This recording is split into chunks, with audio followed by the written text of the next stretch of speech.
वक्त की बहुत बड़ी खबर सामने आ रही है। रूस के रक्षा मंत्री सर्गेई शोइगु ने दावा किया है कि यूक्रेन के हथियार लगभग खत्म हो गए हैं। सर्गेई शोइगु ने यह भी दावा किया है कि अगले 15 दिन में यूक्रेन के पास लड़ने के लिए भी हथियार नहीं बचेंगे।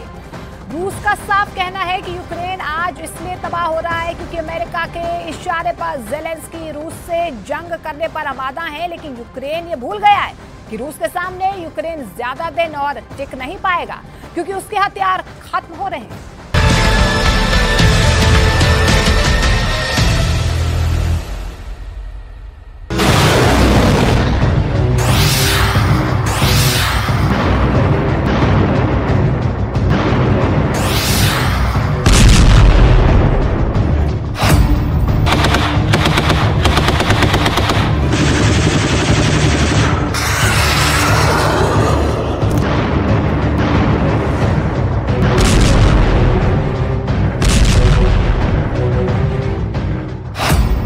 ज़ेलेंस्की के गद्दारों ने बेचे मिसाइल, टैंक, तोप। क्या ज़ेलेंस्की के गद्दार पिछले 17 महीनों से यूक्रेन के साथ गद्दारी कर रहे हैं?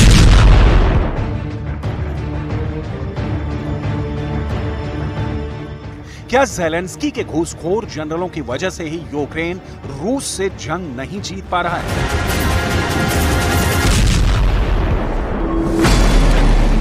क्या वाकई में यूक्रेनी सेना के कमांडर और जनरलों ने यूक्रेन के तोप, टैंक और मिसाइलों को औने पौने दामों में बेच दिया है? दुनिया भर के डिफेंस एक्सपर्ट्स यूक्रेनी सेना की करतूतों को लेकर हैरान हैं कि आखिर यूक्रेन को नाटो से मिले 20 लाख करोड़ के हथियारों का घोटाला यूक्रेनी सेना के रिश्वतखोरों ने कैसे कर डाला।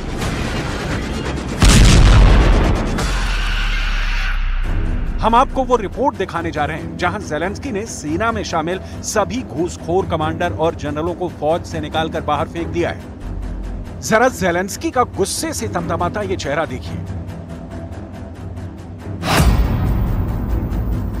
यूक्रेन की राजधानी कीव में हुई बेहद हाई प्रोफाइल मीटिंग में ज़ेलेंस्की ने चुन चुनकर यूक्रेन के हथियारों का सौदा और घोटाला करने वाले अफसरों को ठिकाने लगा दिया है। हम आपको ज़ेलेंस्की के एक्शन से जुड़ी पूरी रिपोर्ट आगे दिखाने जा रहे हैं। ज़ेलेंस्की ने पकड़ा यूक्रेन की हार का घोटाला।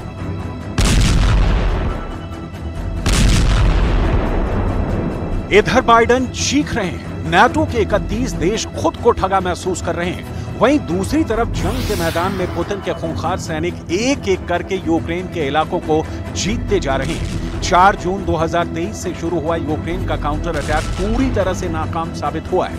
हैरानी की बात तो यह है कि कुछ रिपोर्ट्स में दावा किया गया है कि यूक्रेनी सेना ने नाटो के लेपर्ड टैंक, चैलेंजर टैंक को जानबूझकर खराब कर दिया है ताकि दुनिया भर में नाटो के हथियारों की धाक खत्म हो जाए।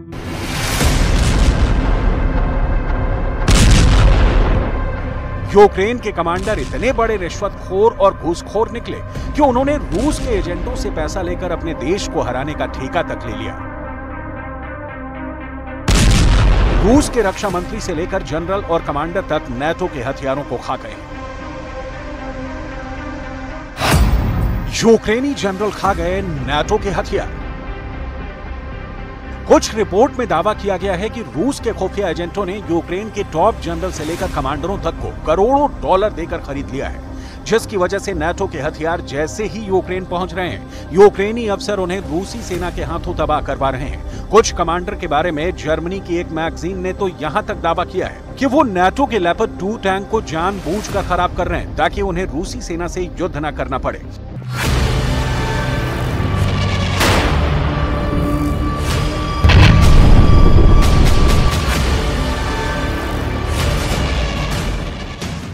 इधर पुतिन की सेना चुन चुनकर नाटो के टैंक, तोप और रॉकेट सिस्टम पर भयानक हमला करके उन्हें जला रही है। पुतिन कई बार कह चुके हैं कि जिस तरह से रूसी सेना ने नाटो के टैंकों को जलाया है, ठीक उसी तरह से रूस यूक्रेन को अमेरिका से मिलने वाले F-16 फाइटर जेट को भी जलाकर राख कर देगा। अब आप ये जान लीजिए कि भयानक युद्ध के बीच यूक्रेन का युद्ध घोटाला पकड़ने के बाद राष्ट्रपति ज़ेलेंस्की ने क्या बड़ा एक्शन लिया है। डकार गए 20 लाख करोड़, हार गया यूक्रेन। युद्ध के बीच में जेलेंस्की ने बहुत बड़ा हाई प्रोफाइल घोटाले को पकड़ा है। जेलेंस्की ने दावा किया है कि सेना से जुड़े सभी प्रकार के भ्रष्टाचार में शामिल सभी अधिकारियों को बर्खास्त कर दिया गया है। रिपोर्ट्स के मुताबिक जेलेंस्की ने यूक्रेनी सेना में भर्ती के लिए जिम्मेदार सैन्य भर्ती अधिकारियों को तत्काल प्रभाव से बर्खास्त कर दिया है। दावा किया गया है कि अब तक देश और यूक्रेनी सेना के साथ गद्दारी करने वाले 112 सैन्य अधिकारियों के खिलाफ आपराधिक मामलों के तहत कार्रवाई की गई है। जेलेंस्की ने मीडिया को बताया है कि यूक्रेनी सेना के commander in chief general Valeriy Zaluzhnyi को भ्रष्ट यूक्रेनी अफसरों के खिलाफ कार्रवाई करने का आदेश दिया गया है। अभी यूक्रेन के 33 अफसर ऐसे हैं जिन पर रिश्वतखोरी, हथियार घोटाले के आरोप लगे हैं। उन्हें भी सेना से बाहर निकालने की जोरदार तैयारी चल रही है।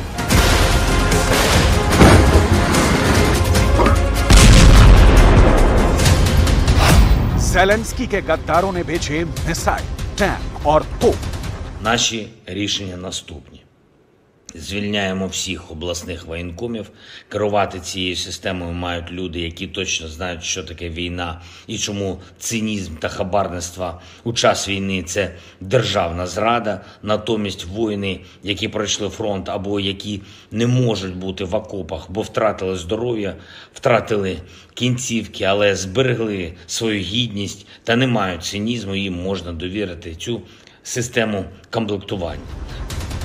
अब आप ये भी जान लीजिए कि भयंकर युद्ध के बीच में रिश्वतखोर और घोटालेबाज यूक्रेनी सैन्य अफसरों की वजह से यूक्रेन को कितना नुकसान हुआ है। कुछ रिपोर्ट के दावों के मुताबिक रूस ने यूक्रेन के पास मौजूद नाटो के 30% हथियारों को पूरी तरह से तबाह और बर्बाद कर दिया है। यूक्रेनी सेना भी मानने को मजबूर हुई है कि यूक्रेन के पास मौजूद नाटो के 30 से 31% हथियार मरम्मत के लिए कारखाने भेज दिए गए हैं। अब सवाल उठता है कि अगर 60 से 61% नाटो के हथियार यूक्रेन युद्ध में नहीं इस्तेमाल कर पा रहा है, तो फिर बचे हुए 40% नाटो के हथियारों से यूक्रेनी सेना जंग कैसे जीतेगी? शायद यही वजह है कि यूक्रेन अभी तक बखमूत पर दोबारा कब्जा नहीं कर पाया है। शायद यही वजह है कि रूस ने यूक्रेन के पूर्वी इलाके में 35% इलाके पर कब्जा कर लिया है। शायद यही वजह है कि रूस ने दक्षिणी यूक्रेन और दक्षिण पूर्वी यूक्रेन के 20% इलाके पर पूरी तरह से कंट्रोल कर लिया है। और यही सबसे बड़ी वजह है कि अमेरिका, फ्रांस, ब्रिटेन, जर्मनी जैसे नाटो देशों का भरोसा यूक्रेनी सेना और जेलेंस्की से पूरी तरह से उठ चुका है। इसीलिए इन नाटो देशों ने भारी हथियार और लंबी दूरी की मिसाइलें अभी तक यूक्रेन नहीं पहुंचाई हैं। जानकारों के मुताबिक इसीलिए जेलेंस्की ने कैमरे के सामने अपने देश के भ्रष्ट सैन्य अफसरों को बर्खास्त किया है, ताकि नाटो का भरोसा यूक्रेनी सेना और यूक्रेन पर बना रहे।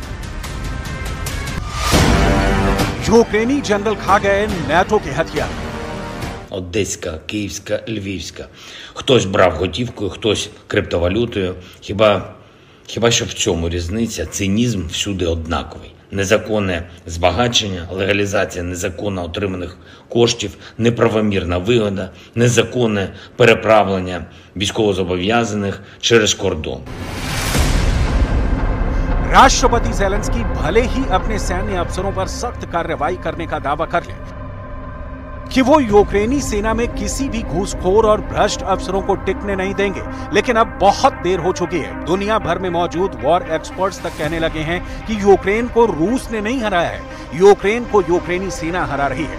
डॉलर का लालच, रूबल का चस्का यूक्रेनी अफसरों को अंधा बना चुकी है। उन्होंने यूक्रेन की मौत का सौदा कर लिया है। हालात ये हो गए हैं कि एक तरफ रूस चुन चुन कर नाटो के हथियारों को तबाह कर रहा है, तो वहीं दूसरी तरफ 4 जून के बाद से सिर्फ 60 दिन के अंदर 43,000 से ज्यादा यूक्रेनी सैनिक रूसी सेना पर हमला करते वक्त मारे गए हैं।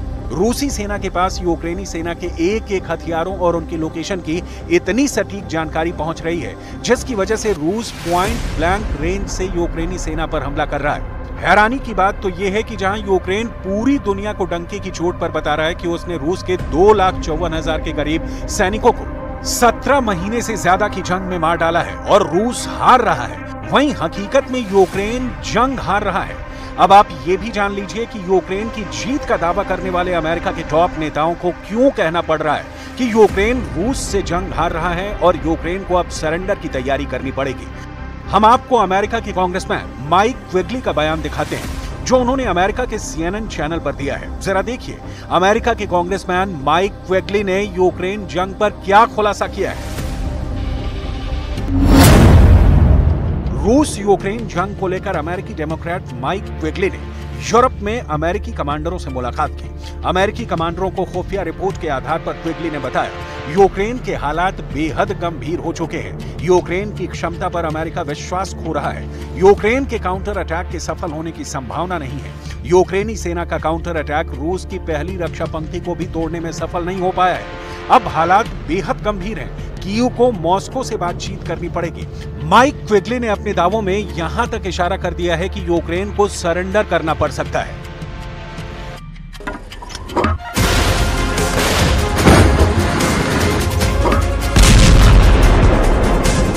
बाईस फरवरी 2022 से लेकर अब तक यूक्रेन के 4,900 भारी हथियार रूस ने तबाह कर डाले हैं, जिसमें नाटो के टैंक, तोप, रॉकेट, एयर डिफेंस सिस्टम शामिल है। इधर अमेरिका के टॉप कमांडर्स ने भी माना है कि यूक्रेनी सेना के पास वो क्षमता और हिम्मत नहीं बची है कि वो रूस का मुकाबला अब और कर पाए। यूक्रेन के जनरलों के दावों पर अमेरिका को जरा भी विश्वास नहीं रह गया है। इसीलिए नाटो से जुड़े देशों ने यूक्रेन को ज्यादा घातक और भारी हथियार देने से मना कर दिया है, या फिर हथियार देने में देरी कर रहे हैं। यानी जून से शुरू हुआ यूक्रेन की हार का सिलसिला लगातार तेज होता जा रहा है, जिसकी वजह से अब अमेरिकी जनरलों को ज़ेलेंस्की का सरेंडर करवाना पड़ेगा। रूस डंके की चोट पर कह रहा है कि यूक्रेन के सभी काउंटर अटैक फेल हो चुके हैं। Гиперзвуковые авиационные ракетные комплексы «Кинжал», вертолеты К-52, Ми-28, Су-57, Су-35. Вся эта техника себя великолепно зарекомендовала на сегодняшних боевых действиях. И мы все объемы, которые сегодня требуются для Министерства обороны, мы полностью закрываем. 17 महीने की जंग के बाद यूक्रेन के ये हालात साफ साबित करते हैं कि यूक्रेन की बर्बादी के लिए ना तो नाटो जिम्मेदार है और ना ही रूस कसूरवार है। लालची और भ्रष्ट अफसर और नेताओं से भरा यूक्रेन पहले रूस से बदला लेने के लिए नाटो के लालच में फंसता है, और फिर यूक्रेन के टॉप अफसर करोड़ों डॉलर के लालच में यूक्रेन की मौत का सौदा कर रहे हैं। अब देखना होगा हारते हांफते यूक्रेन को रूस से कौन बचाता है और कैसे बचाता है।